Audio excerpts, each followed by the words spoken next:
Alright, hi everybody, it's Bonkai922. Let me just move something here. Oh, something fun. Okay. Yeah. It's been a pretty crazy one day. Um Yesterday, which is yesterday Saturday, had to get a new router, brought it home, went to go see The Hobbit 2. Gotta talk about that. Not in this video, the one after it. I'll do a video on it. Came home, plugged in the new router. I was fritzing over here. Like, it wouldn't come on. It was bullshitting me. How I got it on was really ridiculous. I brought out my iPad. I went on the settings, seeing what available networks there were. Found the router on there, which is Netgear like 95. Clicked on it, put in the password, and then I was able to connect to the internet. Crazy. So my internet's back. It's back, hopefully for good. Hopefully, I don't have to get another router. Because it's like bullshit. But yeah, that's the story. Now, a lot of reviews to do. Like I just said, I saw Hobbit 2 on Saturday. And, gotta go on that. But this first. Got 2 chapter reviews to do. Got 2 final episode reviews to do. And 1 episode review to do. So, might as well get in with this. Kenichi. This chapter was pretty good for what it was. I mean, like, first half of the chapter, it's nothing but fights. It's just these 2 fights that are going on between Sakaki and the British guy and Akisame, and what seems, I'm going to say, this guy is French or German with his flying axes. So, yeah, that's what happened in this chapter. And this was chapter 550, called Leeds. Now, what the second half of the chapter is more to something else. And what I mean by more to something else, second half of the chapter, we get introduced to this guy who is coming from the government. And he's telling Ryun Senpaku, oh, we want you. The government has seen the light, supposedly. And even the prime minister has to acknowledge Ryun Senpaku as its own fighting force to deal with Yomi. And that's pretty much what goes down. And brief summary, they're going on and on. Akisame's dodging them. And Saki, he's like, he can't even land a single blow. And Kenichi's there saying, oh, is this the strength of the arm group? And he's like, don't tell me. And then Akisame, he starts doing side talk with the Frenchman, German guy, West European guy, and saying, just what do you think you're doing? Truth be told, not being able to keep up with your steed has bruised my ego, so now anything sort of catching him please me. He says, dumbass, just die. And he grabs, this guy throws the axes at him and grabs them. Saki grabs them. I'm like, isn't that, like, really dangerous? Because, one false move and it goes, you lose a hand. Saki grabbed him. I was like, yo. I mean, I'm Akisame. Confused. Grabs them. And I'm like, damn. We just grabbed him. Just, shit. Awesome. Just complete awesomeness there. And, he's saying his eyes got to find sense to them, and so on and so forth. And he's like, I never seen Master Kuretsuji fight with weapons before, And he gives them back to him. I was like, He's like, I'm offering back to you. Is there a problem? Um, and he's basically admiring this guy for what he did with the movement and speed of how the trajectory of his axes and so on and so forth. And he's like, oh, and he starts attacking him again with the axes. And he does this move, Akisame. Kuru Suji's Rinne Rengoku Tamari. Basically, it's Samasara Purgatory Tamari Ball. He just takes his head and he just slams it down on the ground. I was like, holy shit. Just holy shit. Akisame. Oh my god. And then we go from that fight to Sakaki. And Akisame is noticing you just seem to dealt the tougher opponent. Saki's saying that's an extension of your own body, that sword. And then Saki's saying, oh, shit. And this was pretty crazy fight. Because Sakaki, when the sword came at him, he threw a fist and he did drawn sword sink, which is a pretty interesting one. And he's like shooting shit and just insane fight with this guy. At one point, Sakaki does this move where he punches a pillar. That was insane. He created this thing called Immobile Sand Cloud Bomb. I'm like, what? Cloud Bomb? And he says, I'll just keep playing. He's saying, I'll keep applying pressure. Saki's saying that. And he does this thing called Steel Cutter, and he cuts the sword in half and just pows it. Just like punch. And then after that, he just nailed him. I was like, God damn.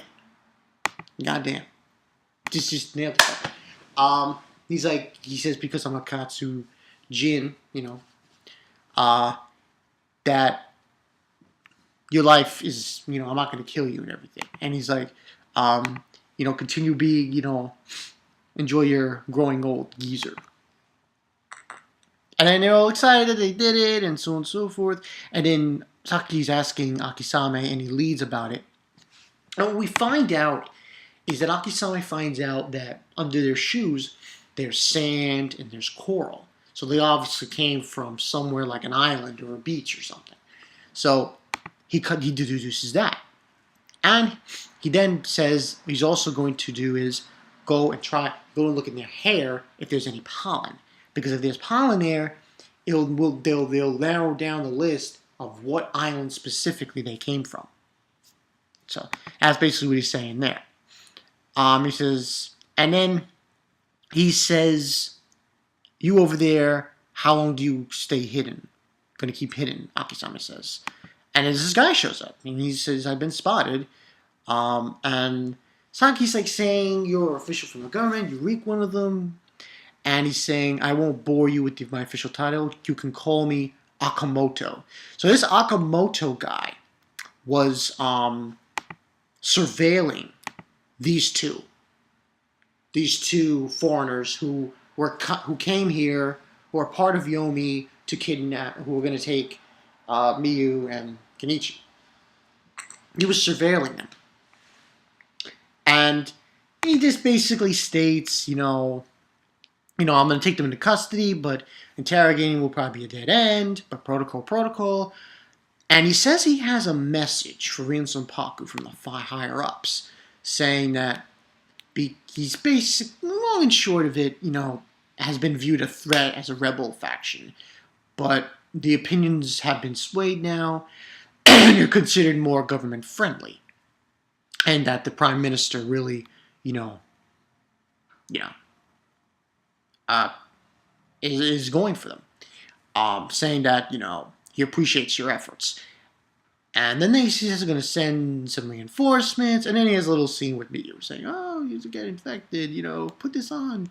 And she's like, "Thanks," and Kenichi's screaming and shit about it. After that, he basically goes on to saying about that, and this threw me off. Yomi has control of missile silos. Okay. Yeah, that's not really a good thing. So they basically have the power to destroy the world. He's telling them they have control of missile silos. 7 missile silos are under their control. There's an emergency meeting going on with the top brass all over the globe, but they're no closer to finding a resolution. It looks like we need you guys to bail everyone out. And that the consensus is that world leaders were able to reach during their discussions. Things have escalated and so on and so forth. Won't tide in our favor. It's clear that everyone will have only one way to combat these masters are with other masters. Basically, we'll use these masters to fight other masters. And that's basically what he's getting at. And then, before he leaves, though, gives them one last clue. He tells them, we get Miyu talking about, makes it so simple, even though, without knowing where the enemy's headquarters is. And he makes a little sly joke, this guy. And he says, track this person down, and you might get a few leads. Kidou, kiyoi. It's hard to say. Kidou, kiyoi. And then, like, who is that? No idea. We tried tracking him down, but I think you guys will have a better luck tracking down a member of the armed group. So whoever this guy is important. He might be an ex-member of the group. He might be. I don't think he's. He might be Shigure's father, but that's stretching it. That's really stretching it. I think he's just an ex-member of their armed group, and now they're gonna go and try to find him. Pretty much. But yeah, that's pretty much what's probably gonna go down here. Really nothing else to say about this chapter. I mean, the fight was pretty. Those 2 fights were pretty awesome, pretty funny. Tamari Ball, I was like, Akisame, man, he was like, no mercy, man. He's no dead. But yeah, that's pretty much what happened in this chapter. Before I give my final thoughts on this chapter, just to let you know, there's a lot to review for me. Like I said, 2 final episode reviews to do. Got an episode review to do. I'm not talking about One Piece. And including a Kamigakiru. So, and Smogs. That's a lot. That's a lot of shit to do. So, what I'm going to do is I'm going to give my final thoughts on this. And I'll continue the video train. And I'm going to take a guess here and say whoever this person is that you're going to have to locate is going to know where Shigure is. And they're probably going to go find her and so on and so forth. But I wonder who specifically this guy is. Is he just a normal member of the arms group? Or does he have a more important role involved when he was part of Yomi? Or part of the arms group? Because you got to wonder about these things. But yeah, the fights were pretty good. Not great. I mean, it was good. They were good fights. Pretty awesome. Pretty funny. Taking those guys out. Nothing else to add about this Kenichi chapter. So, yeah.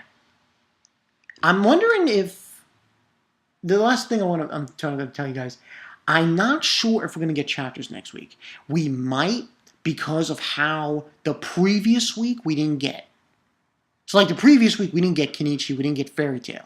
So I'm thinking next week we might, but that's a stretch. We'll have to wait and see.